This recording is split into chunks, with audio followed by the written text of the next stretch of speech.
চাষার মেয়ে, গায়ের রং মাজা পেতলের মতো পিতাভ, মুখের গড়ন দৃঢ়, চোখের তারা বড় বড়, পরনে কেবল একটি কস্তা পাড় শাড়ি, গয়না নেই। তার দিকে কিছুক্ষণ তাকিয়ে থাকলে মনে হয় যেন আগুন রাঙা চুল্লির দিকে চেয়ে আছি। হ্যাঁ গা, তুমি কোথায় যাবে গো? রতনপুর।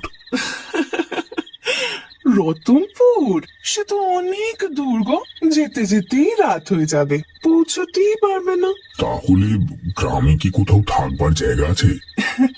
এখানেই থাকো না।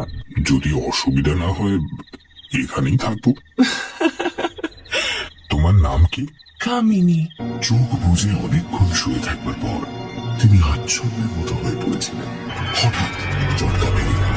তিনি চোখ খুলে দেখলেন কামিনী নিঃশব্দে কখন তার বিছানার পাশে এসে বসেছে। তার মুখে বিচিত্র হিংস্র মধুর হাসি।